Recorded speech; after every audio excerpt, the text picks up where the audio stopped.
Hello friends, வணக்கம். இன்றைக்கி நம்ம ஒரு டிஃப்ரெண்ட்டான சட்னி ரெசிபி தான் செய்ய போகிறோம். ரொம்பவுமே டேஸ்ட்டாக இருக்கும். இப்போ தான் சேனலை ஃபஸ்ட் டைம் பார்க்குறீங்கன்னா சப்ஸ்கிரைப் பண்ணிக்கோங்க. பக்கத்தில் இருக்க பெல்லைக்கான் நோட்டிஃபிகேஷனில் ஆளுங்கிறதே கிளிக் பண்ணிக்கோங்க. அப்போ தான் என்னோடய வீடியோஸ் உடனுக்குடன் வரும். இது செய்யறதுக்கு பார்த்திங்கன்னா வெங்காயம் எடுத்துக்கோங்க. சின்ன வெங்காயம் இருந்தால் எடுத்துக்கோங்க. சின்ன வெங்காயம் இல்லைன்னா பெரிய வெங்காயத்துலேயே ஸ்மால் சைஸில் இருக்கும் இல்லைங்க, அதை எடுத்துக்கோங்க. ஒரு கப் அளவுக்கு எடுத்திருக்கேன். இப்போ சட்னி செய்ய ஆரம்பிச்சிடலாம். ஒரு கடாய் வச்சுட்டு ஒரு ஸ்பூன் அளவுக்கு எண்ணெய் சேர்த்துக்கோங்க. எண்ணெய் ஹீட்டானதும் நம்ம எடுத்து வச்ச வெங்காயத்தை இதில் சேர்த்து வதக்கிக்கலாம். சின்ன வெங்காயம் சேர்த்தா இன்னுமே ரொம்பவுமே டேஸ்ட் கொடுக்கும். இது நல்லா நம்ம வதக்கிக்க போகிறோம். இதில் ஒரு 3-4 மிளகாய் காரத்துக்கு தகுந்த மாதிரி சேர்த்துக்கலாம். இன்றைக்கி காஷ்மீரி மிளகாய் தான் சேர்த்துருக்கேன். இது காரமான காஷ்மீரி மிளகாய். இதுவும் சேர்த்துட்டு நல்லா கலந்து விட்டுட்டேன். இதுலேயே சட்னிக்கு தேவையான அளவு உப்பு சேர்த்துக்கிட்டேன். இது போல் லைட்டாக வதக்கிட்டு தக்காளி 2 தக்காளி எடுத்துருக்கேன். இது பெங்களூர் தக்காளி, கொஞ்சம் புளிப்பு கம்மியாக இருக்கும், அதனால் 2 தக்காளி சேர்த்துக்கிறேன். நல்லா மசிய வதக்க போகிறோம்.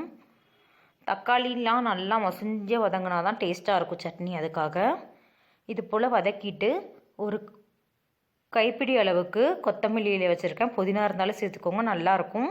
இதோட ஃப்ளேவர் ரொம்பவுமே டேஸ்ட்டாக இருக்கும் கொத்தமல்லி இலை சேர்க்கறதுனால. இதை போட்டுட்டு நல்லா கலந்து விட்டாச்சு. இதில் ஒரு 4-5 கீத்தளவுக்கு தேங்காய் இல்லை தேங்காய் துருவல் இருந்தாலும் சேர்த்துக்கோங்க. சேர்த்துட்டு நல்லா கலந்து விட்டுக்கோங்க. ஸ்டவ் ஆஃப் பண்ணிடலாம். அதை கலந்து விட்டுட்டு தேங்காயெல்லாம் போட்டு ரொம்ப நேரம் வதக்கணுன்ட்டுலாம் இல்லை, லைட்டாக அந்த ஹீட்டானா போதும். சட்னி நல்லா ஆற வச்சுக்கோங்க. ஆற வச்சுட்டு ஒரு மிக்சி ஜார் உள்ளே சேர்த்துக்கலாம். ஒரு 3-4 ஸ்பூன் அளவுக்கு பொட்டுக்கடலை பொரிக்கடலை எடுத்துகிட்டு அதுவும் சேர்த்துக்கோங்க. இது உள்ள சட்னி நம்ம அரைச்சிக்க போகிறோம். ஃபஸ்ட்டு தண்ணி சேர்க்காமல் ஒரு மாதிரி இந்த மாதிரி அரைச்சிக்கோங்க. லைட்டாக மட்டும் தண்ணி சேர்த்துக்கோங்க. ஃபஸ்ட்டே தண்ணி சேர்த்து அரைக்க வேண்டாம், பொட்டுக்கடலை சேர்க்கங்காட்டி அது அரைப்படாமல் போயிடும். இப்போ இந்த மாதிரி அரைச்சி எடுத்தாச்சு. குறகுறப்பாக அரைச்சிக்கோங்க. அப்போ தான் சட்னி ரொம்பவுமே டேஸ்ட்டாக இருக்கும். இது ரொம்பவுமே டேஸ்ட்டாகவும் இருக்கும். இட்லி, தோசை, பணியாரம் இது போன்றதுக்கெல்லாம் ரொம்பவுமே நல்லா இருக்குங்க. இப்போ சட்னிக்கு ஒரு தாளிப்பு கொடுத்துக்கலாம். அதுக்கு ஒரு ஸ்பூன் ஆயில் சேர்த்துருக்கேன். ஆயில் ஹீட்டானது கடுகு சேர்த்துக்கோங்க. ஒரு ஸ்பூன் உளுத்தம்பருப்பு, 1/2 ஸ்பூன்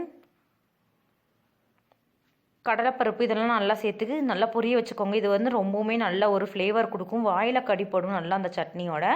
ஒரே ஒரு காஞ்ச மிளகாய், ஒரு கத்தளவுக்கு கருவேப்பிலை, இதெல்லாம் சேர்த்து நல்லா தாளிச்சிட்டு சட்னியில் சேர்த்துட்டு நல்லா கலக்கி விட்டுருங்க. அவ்வளோதாங்க, நம்மளோட சட்னி ரெடி ஆகிடுச்சு. கண்டிப்பாக இந்த சட்னி ரெசிபி ட்ரை பண்ணிவிட்டு எப்படி வந்துச்சுன்னு கமெண்ட் செக்ஷனில் சொல்லுங்கள். இது ரொம்பவுமே டேஸ்ட்டாகவும் இருக்கும். அந்த கடலை சேர்த்துருக்கங்காட்டி அதோட ஃப்ளேவர், அப்புறம் இந்த கொத்தமல்லியோட ஃப்ளேவராக இருக்குங்க. வீடியோ பிடிச்சிருந்தா லைக் பண்ணுங்கள். யூஸ்ஃபுல்லாக இருந்தால் ஃப்ரெண்ட்ஸ் அண்ட் ரிலேட்டிவ்க்கு ஷேர் பண்ணிக்கோங்க. என்னோட மற்ற அப்டேட்டை செக் பண்ணிக்கோங்க. தேங்க்ஸ் ஃபார் வாட்சிங் ஃப்ரெண்ட்ஸ். பாய்.